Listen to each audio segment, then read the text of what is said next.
Welcome everyone. It's been a very, very long time since the last time you guys saw me inside the Maverick. As you can see, the car is back to being just a big pile, but I have some updates on a lot of things, including the channel. Now, I know it's close to the end of the year again, and this is when I started posting videos, so it's like most of the year we didn't really do anything. But not to worry. I got more things coming up for the Maverick. I got more things coming up for the channel. And I have news about Pepper the Miata. All things considered, everything should be going just fine, according to plan. What you will see now is going to be videos from end of last year that I wasn't able to upload because there was a lot of things happening towards the end of the year and then during the beginning of the year and so on and so forth. There was a lot of stuff. So the Maverick didn't fall on the back burner, but it's been a little challenging. But now we're getting close to the end of the year again, which means Florida weather is getting just a little bit nicer. And right now we're back inside the Maverick, and this is what we got right now.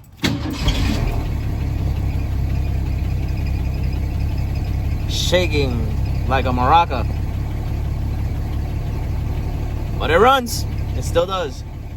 We might even have a maiden voyage in plan for the Maverick, but as of right now, just enjoy the past videos, and I'll bring you guys some new updates as soon as I get some new updates on the Maverick. Enjoy. Good morning, everyone. Welcome back to another episode of I Don't Know What I'm Doing. Temperatures are dropping, and it feels great. It's actually making it way more bearable to work on cars like the Maverick, which tend to be, made of iron, and they are extremely hot on the inside, especially when they lack insulation. So I'm gonna get to work on something that I've been meaning to get to work on for a very long time. And that is the springs on this chair, right? The springs on this chair are shot, right? Because you would sit on it and you would sink, because this is the only thing creating any type of tension. However, I learned that these aren't the only things that are supposed to be making this type of tension. You're supposed to have rows of wires that go across in order to create a good balanced seat. So we're gonna try to do that and not take this apart. So let's see how well we can get that done. Also, we are going to install this, which came off the original seats of my Maverick, and hopefully it'll be long enough for us to actually get proper usage of our reclining system, because the seats will not slide because it's missing this wire. But now it should slide just perfectly with this wire intact. All we need to do now is put it somewhere with tension, which is this hook right up here.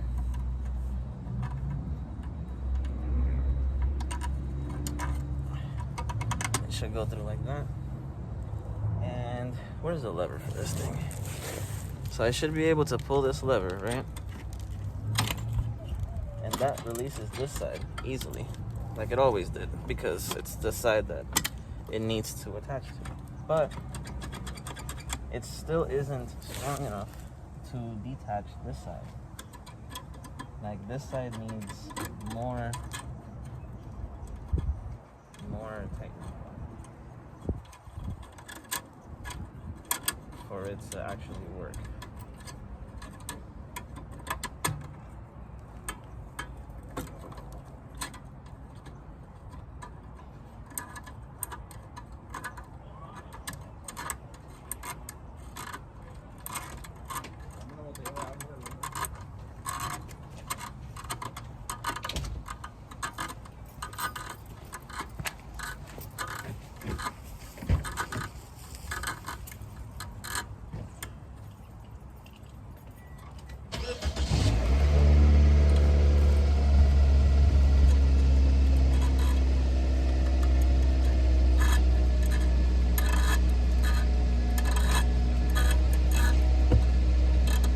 right, guys.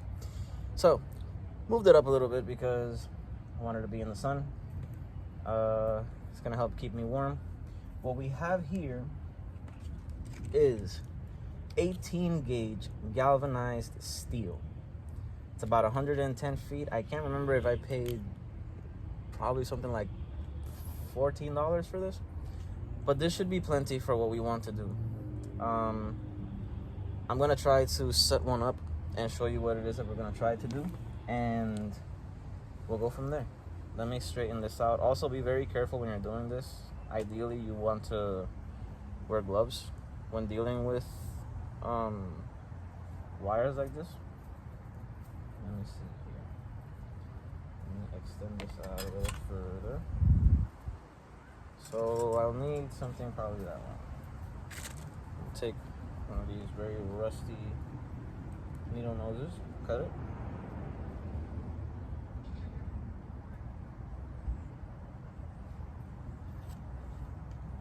There we go. So, one wire, right? What you're gonna want to find is deep inside the fabric of the chair, there should be a rod, a metal rod that goes along the side of it, right? I'm pretty sure the rod on this side is broken, so I don't know exactly how well I'll be able to get this side done, but that side is fine. And this is the driver's side, so you know, fantastic. This would be the side that I would want to fix, and looks like we're not going to be able to. At least not as perfectly as I would have liked it to be. Okay. So there's also a metal frame through there. That's where I'm gonna try this out first. So what we're going to do is we're going to make a hook, right? Pretty decent hook, deep, basically. And we're gonna try to feed it under these wires, or these springs, whatever these are. Just feed it all the way over, right?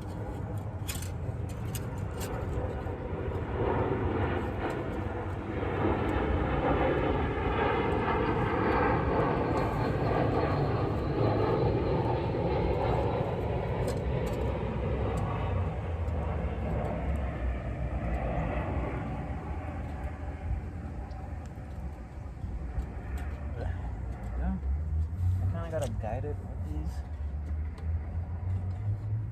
so I can go where I want it to go.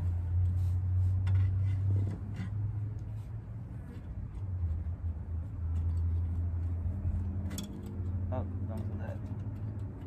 Do your best not to kink it. Let me try to grab it and pull it out. There we go. Right, so now we just have to get that hook to set over top of this wire. Just gotta bend it up a little.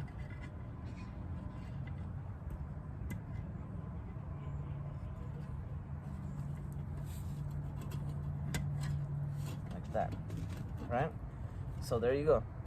That cable, that wire is on there pretty good, right? So what we're gonna do now is we're going to loop it under this main one, right? We're just gonna get it underneath here.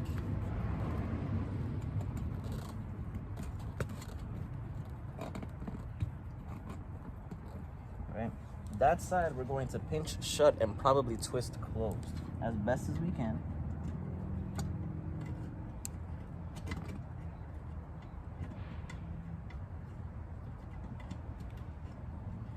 That way whenever we sit down on it, it doesn't actually fly out or anything like that.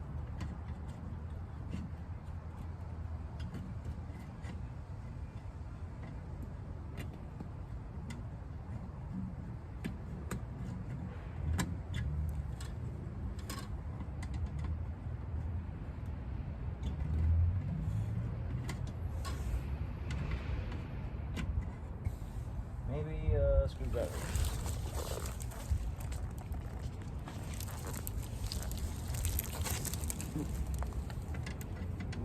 Yep. Screwdriver gives us way further reach. Just gotta make sure that, yep, it looks like it'll hold there just fine. Obviously, one of these isn't going to do much. It'll snap, right? The idea is to get a bunch of them.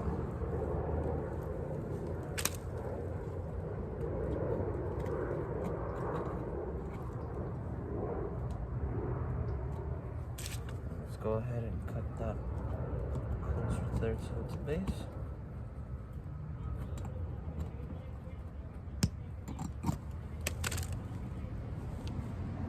Like that, right?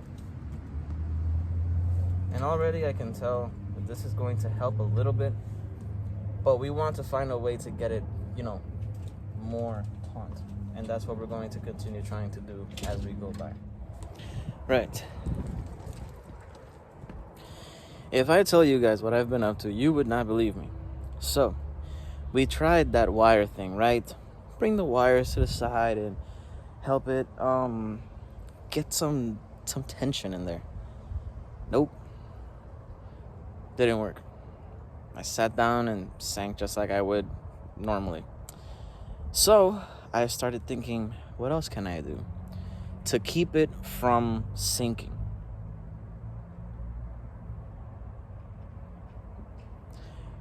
It's like sitting on a bench, right? Benches are made of wood, and they just put a little bit of cushion over the top of it, right? That's all they do. So here's a bench seat with wood. I think it's a great idea. So much so that I'm going to completely forget about doing anything else with the wires and just wood the entire thing. I'll show you guys in a second how it's turning out.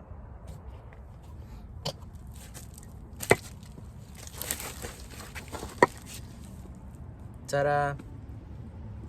Not sure that you could really tell, but wood is here, right? This is wood. And no wood on this side. So we're gonna put wood on this side. And underneath these things, obviously you can see my elaborate spider web of wires. They do nothing. And it's too much work to take them out, so I'm just gonna ignore them. Let it cut up the carpet.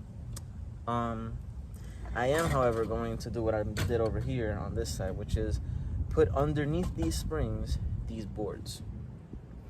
These boards would be removable in the future, which means that in the case that I find myself needing to take these off for whatever reason, I can.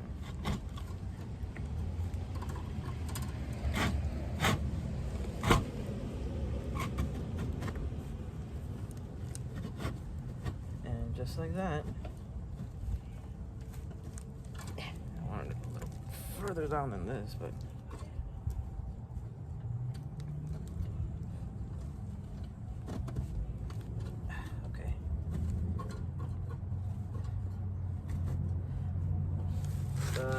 maybe one of these.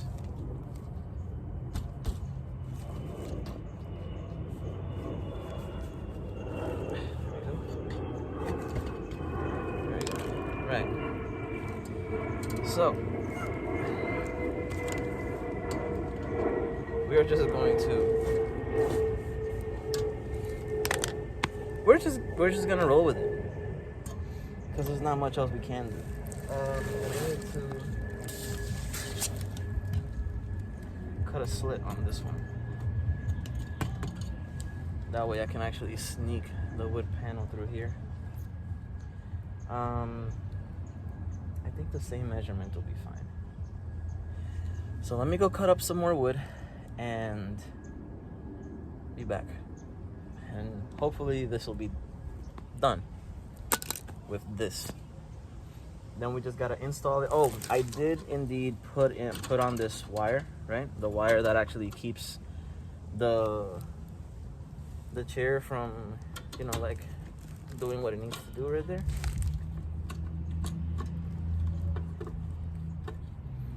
Right. So that's in its slot. This one's in its slot. So pulling this one up and that one up. Yep. Releases them both. I hope. I don't know that it's releasing them both actually, so I kind of want to tighten that a little bit more.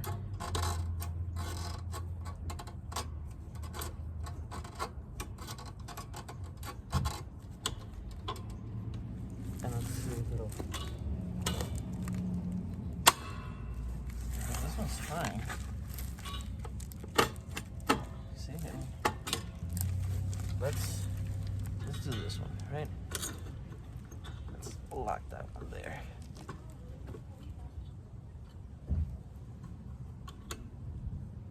Like that. Right?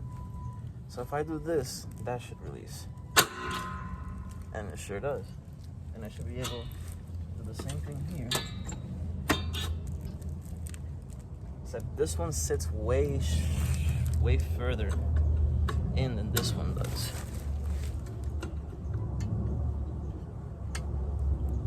Ooh.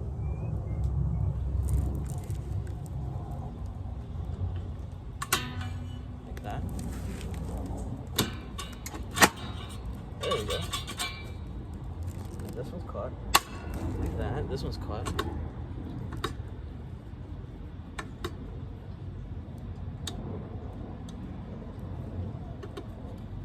That one just barely catches.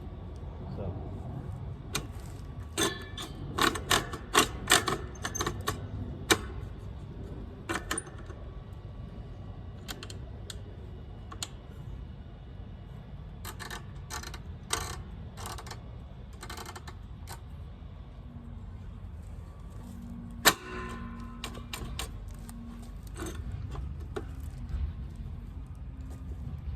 Yeah, and then let go.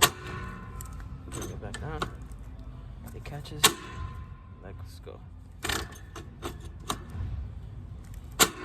See? Bring it down. Catches. Hit the lever. Let's go. That works flawlessly. Does this side work just as smoothly? So I definitely need to pull harder for this side, but not that hard for that side. But both of them do definitely work. Well, let's finish the wood stuff and throw this back into the car whenever my dad gets here. Let me finish this and I'll get to it. Give me a second. Stop rushing me. Give me a second.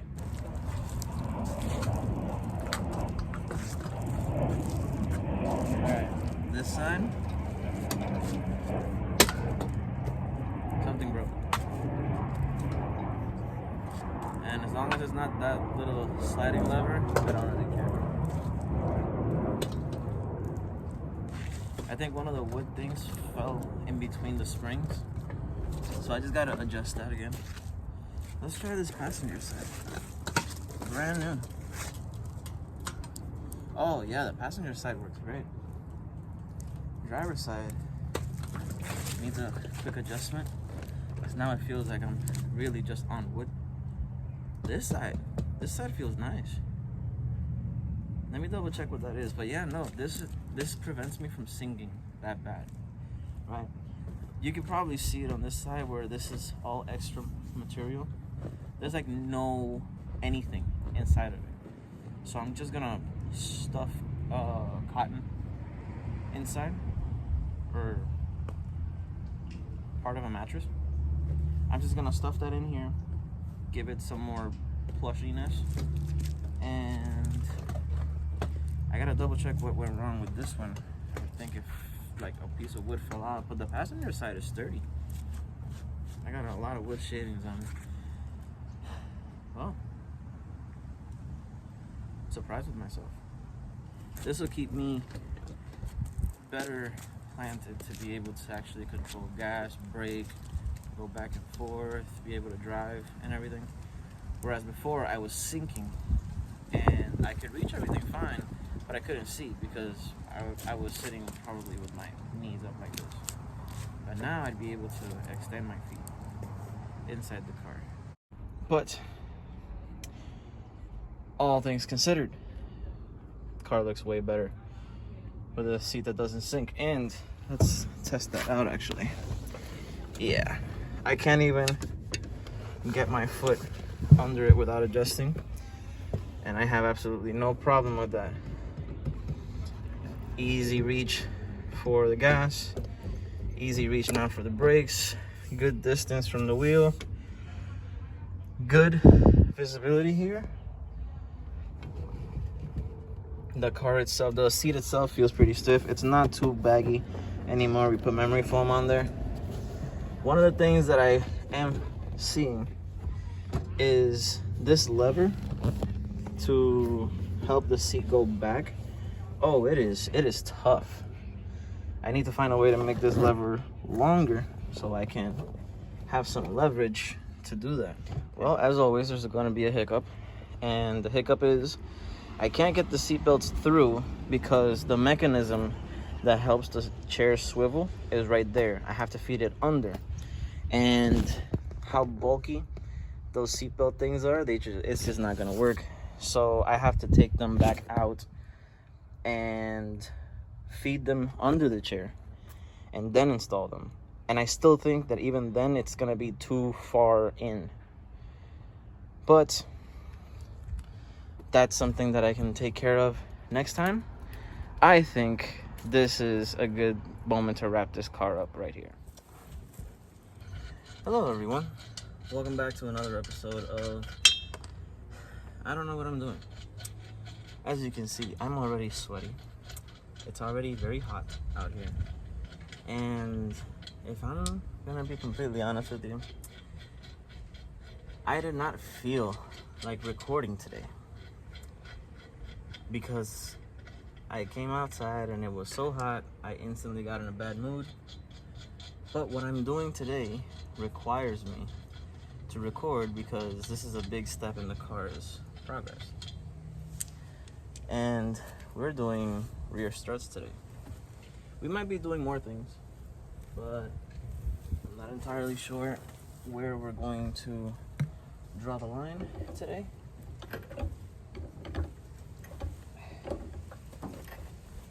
You ever been that lazy?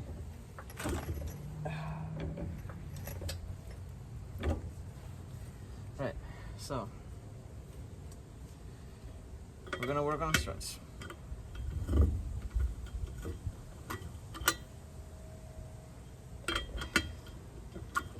These wheels, I can't wait to have the originals on here, I'm not gonna lie. Because I just don't like these style lug nuts. But that's all I got. Oh. Right.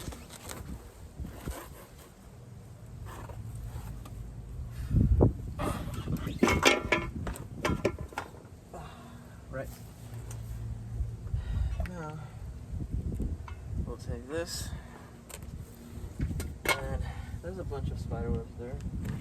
If your car has a bunch of spider webs, just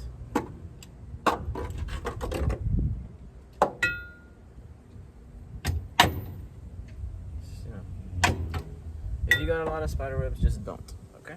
Just don't have a lot of spider webs.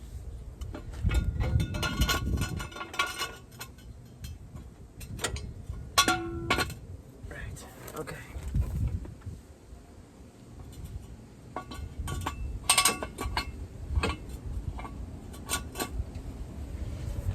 I might want to raise this up just a tad. It's more. Right. Do that. Okay, safety first. Jack stand is in there. First things first, we're going to undo the bottom bolt at the strut top. I'm gonna put you guys under the car to be able to see this better, but this is what we're gonna be doing. Right, so now that this is out and kind of loose, right? We're supporting the car with the jack stand and the jack itself. So now we just need to take out that bolt up there, right? This should be a size 19 socket as well, like it was on the other side. And we just gotta pull. We want to make sure we don't break this one because this bolt we need to reuse. Uh-oh. The entire thing is spinning. That's not good. We need penetrating fluid. So maybe WD-40. So whenever you're dealing with a stuck bolt, you want to make sure that you use things like WD-40 penetrating fluids that help get these things out. The other thing that we might want to do is put some pressure on the bolt itself in order to get it out. But let's try this out first. Nope, it's still spinning. So we are going the right way. So next thing is to put pressure on the bolts.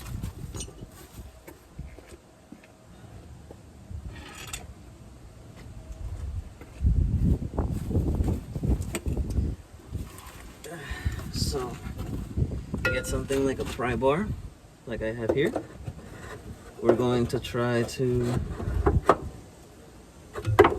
put pressure onto the bolt that's there. You know, if we can get to it. Hang on.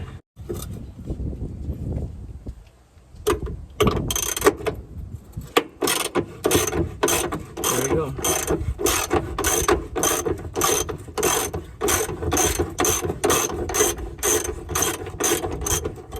All I had to do was push the shock backwards, kind of bending the screw a little bit.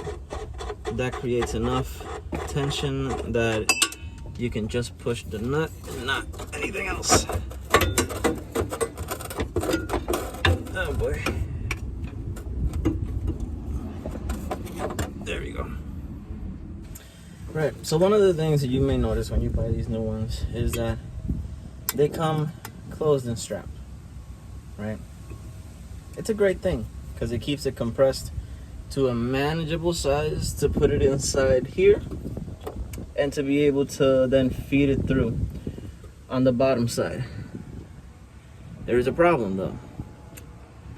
This one specifically has this plastic clip that is keeping this strap on.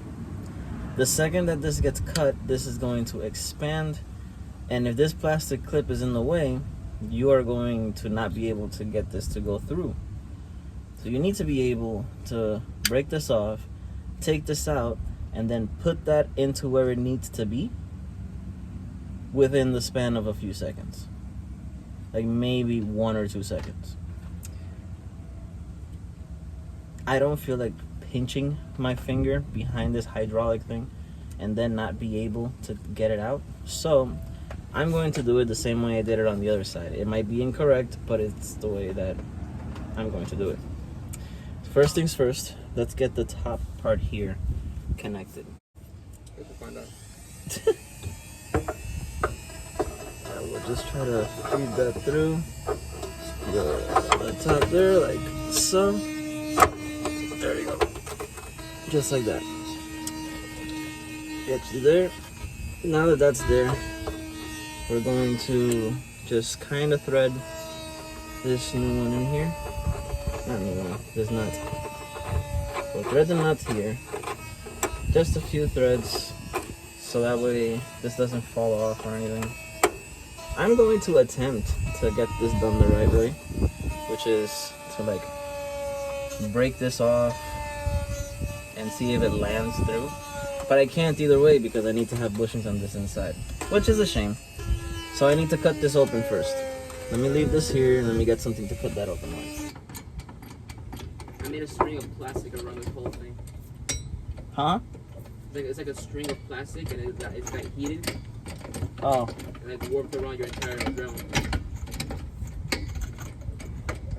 Not the entire thing, but just the...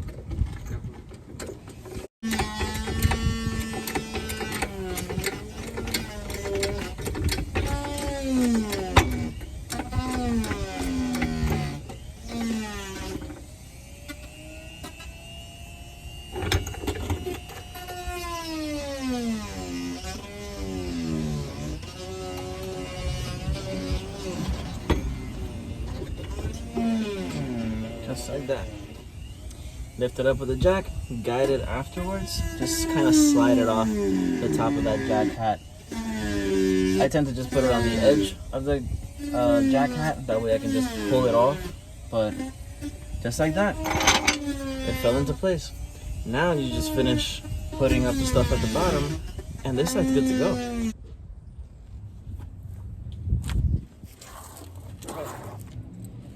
So I have not been recording absolutely everything. Someone's driving around living my dream.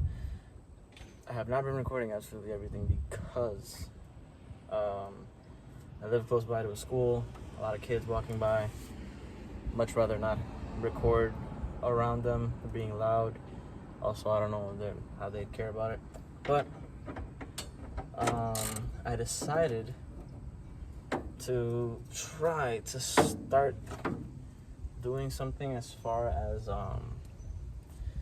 this suspension in the front goes, right? And right now, wow, that's pretty cool. Right now, I need to get the suspension piece out. But I gotta break the bolts loose first. And that's never really fun, if I do say so myself.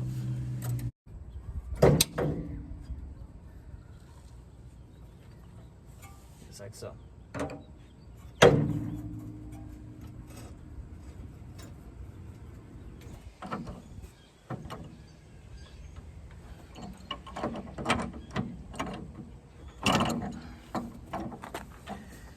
I'll see you guys in a second. Good morning, everyone. As you can see, we're no longer working with the suspension because it took an entire day to complete. But now that it's done, that suspension is done, I mean, I'm going to tackle some of the issues that have been bothering me the most, and that's the rust.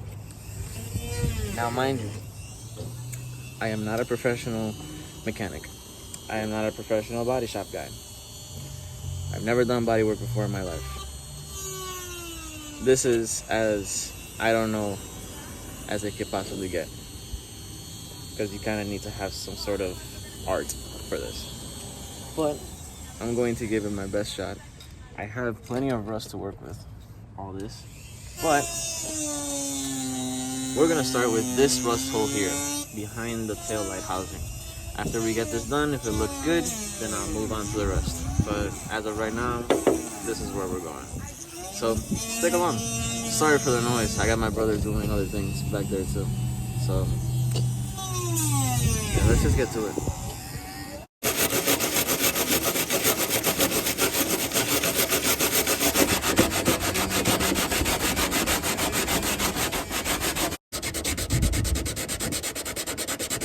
We gotta sand through that old 70-year-old plus primer. Not 70, 50-year-old primer. This is what we'll be using. The backing part. We're gonna go through the inside here, and we're going to just stick that on to there. And this is essentially what you've created. Right? This is going to be a little netting that's going to help catch all the bundle against this again. I'm gonna actually make it higher. I'm gonna build it higher. It's better to have more to sand than to not have enough and have to make another batch of this. Like that. Cool. Now, clean this off. You're gonna just wait until it dries up. This, by the time that this is dry, this will also be dry, so you could just throw this out. That was my mistake. Should have thought that one through a little bit better. But, oh, also, if you're working on this, just try not to use your bare hands. This is a fiberglass at the end of the day. So it's not fun to have to deal with if it gets stuck to your skin. You can manage it, but it's just not fun. All right, we're gonna leave that there for a few minutes. And then we'll come back and we gotta sand it down. Let's get to it.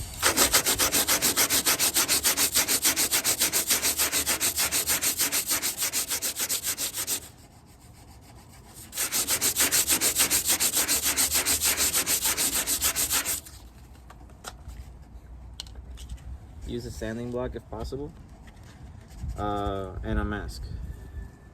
This is not good to breathe in.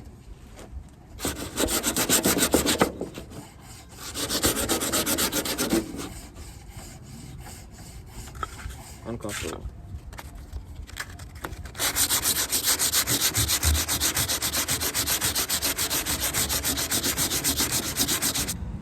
Right, so the gift of a tank top is helping me, or it's what's gonna help me get through the rest of this. So I'm gonna keep sanding. Definitely ensure that you have some type of mask. None of this is good to breathe in. Good thing the wind today is actually helping us.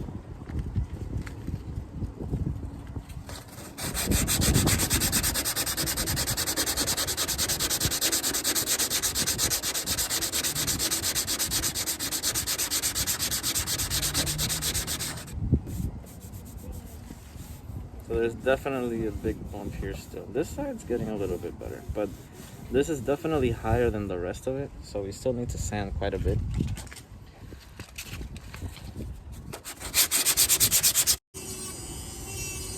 I'm sure if I would have followed some directions, I would have known what to do. But now that it's here, we're going to go ahead and just smear this down, right?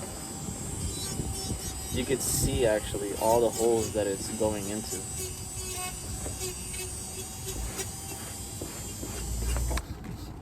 Ooh.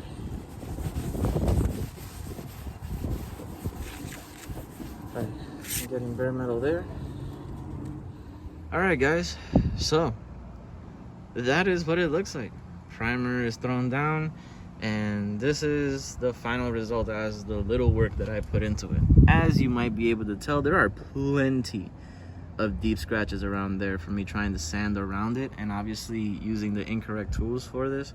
But given that this goes behind the actual headlight unit, I'm not too worried about it. What I am very happy about is the fact that right here, where that hole used to be, and that entire big rot hole was there, that is no longer there. So as far as this goes, I call this a success for myself. Obviously, there's still way more sanding that has to be done in order to get this to tip-top shape. But we just want to make sure that we cover things like that. That way, the car doesn't continue to rust and continue to get into a worse condition. But we got things like this to address, and I'm sure that this is going to require maybe a little bit more than just that Bondo work. But as of right driving, and press on the brakes.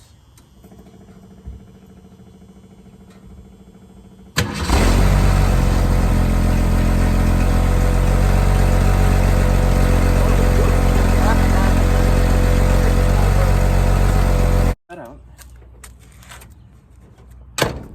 Let's see if they work.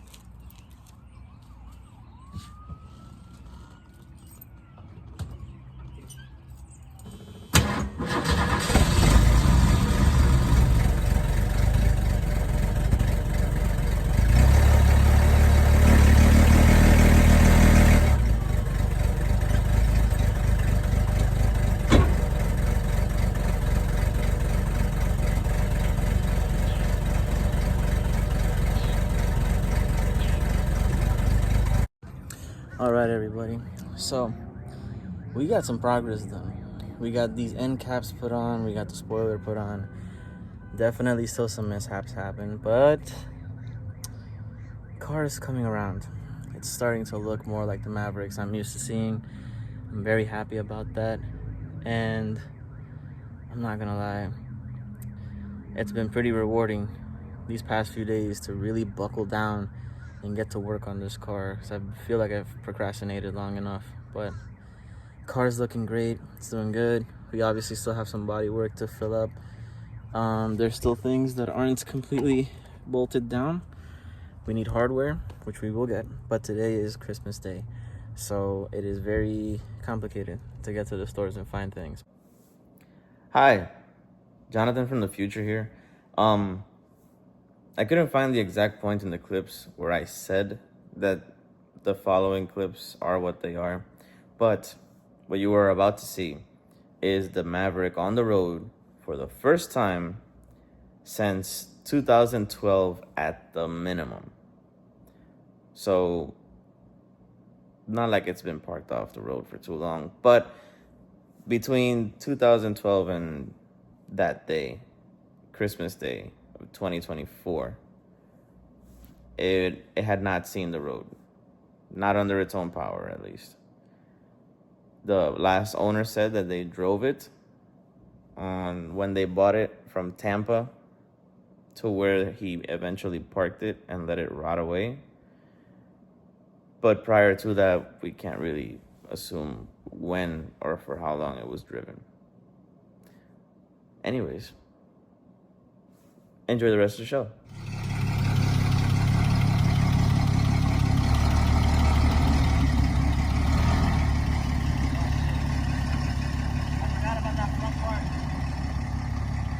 You should be good.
Hey, that was so much easier. Hello, everyone. Thank you for watching the video. A few things that I don't have recorded next to a car. First things first, this is no longer going to be I don't know what I'm doing, because there is another channel out there called I don't know what I'm doing Garage. They're doing a lot of cooler stuff out there, and I guess they could probably keep the name. However, we got our own name now moving forward, and it's going to be Breakdown Garage, because my cars just break down.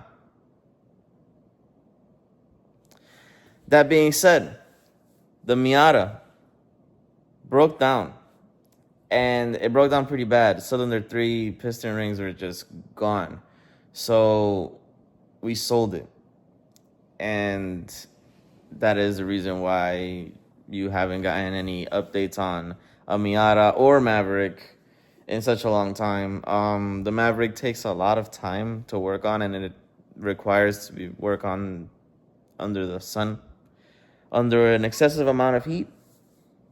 The Miata was going to be something that I was going to use in the meantime. No longer the case.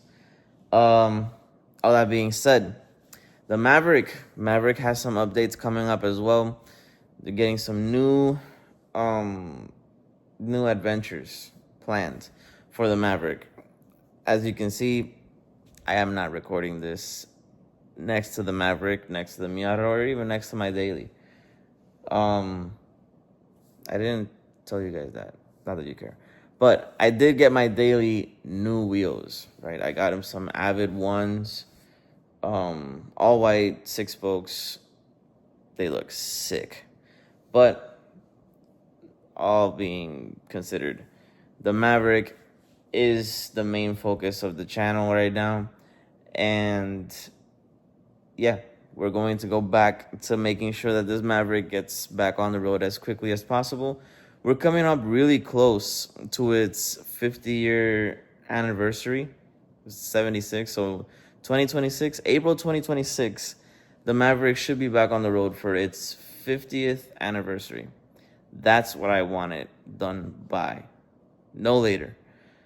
And the car's running right now, as you guys were able to see. and it does still need wheels. I got new wheels and tires for it, but they don't really fit. So it's gonna need new ones. And yeah. Thank you for watching. What you will see next after this clip is the new tentative intro for the channel moving forward. Thank you again for watching. I'll see you next time.